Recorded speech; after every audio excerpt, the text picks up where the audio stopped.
நியர்பைல இன்னைக்கு நாங்க starting range வந்து வெறும் 36 lakhsல இருந்து ப்ராப்பர்ட்டி ஸ்டார்ட் ஆகி it can go up to வந்து பாத்தீங்கன்னா வண்டூர் கேளம்பாக்கத்துல இருந்து கிட்டத்தட்ட ஒரு 200 மீட்டர்ஸ் டிஸ்டன்ஸ்ல தான் நம்மளோட சைட் வந்து அமைஞ்சிருக்கு. ஸோ இந்த சைட்டில் வந்து பார்த்தீங்கன்னா டோட்டலாக ஒரு 224 பிளாட்ஸுங்க. நீங்கள் எங்கேயுமே பார்க்க மாட்டீங்க. OMR 2.1 சொல்லுவாங்க கிட்டத்தட்ட நம்மளுடைய ப்ராஜெக்ட் வந்து பார்த்தீங்கன்னா. ஸோ இங்கே வந்து பார்த்தீங்கன்னா டோட்டலாக ஒரு 224 பிளாட்ஸில் ஒரு 4 phases-ஆக வந்து பார்த்தீங்கன்னா நம்ம வந்து பிளாட்ஸ் வந்து ஸ்ப்ளிட் அப் பண்ணியிருக்கோம். phase 1, phase 2, phase 3 and phase 4 சொல்லிட்டு.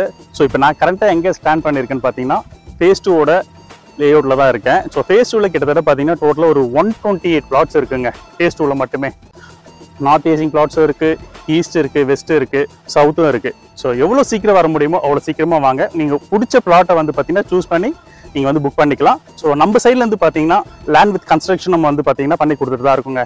ஒரு டோட்டலாக ஒரு 10 years-ஆக நம்ம ஃபீல்டில் இருக்கும். ஸோ நம்ம சைட்டை வந்து லொக்கேஷன் வந்து பாருங்கள். ஸோ அப்கமிங் ப்ராஜெக்ட்ஸ் கிட்டத்தட்ட ஒரு 3 ப்ராஜெக்ட் நம்ம அப்கமிங் வந்துட்டே தான் இருக்குது. ஸோ நம்ம வந்து ஃபஸ்ட்டு நம்ம சைட்டை வந்து பாருங்கள். ஸோ இன்கேஸ் உங்களுக்கு பட்ஜெட் வைஸ் எது இருந்தாலும் நீங்கள் அப்கமிங் ப்ராஜெக்ட்ஸில் நீங்கள் பிடிச்ச மாதிரி ஒரு ஆர்ட் லொக்கேஷனில் தான் நம்ம வந்து எல்லாமே சூஸ் பண்ணியிருக்கோம். ஸோ அதில் நம்ம பிளான் பண்ணி கூட நீங்கள் புக் பண்ணிக்கலாம். தேங்க்யூ.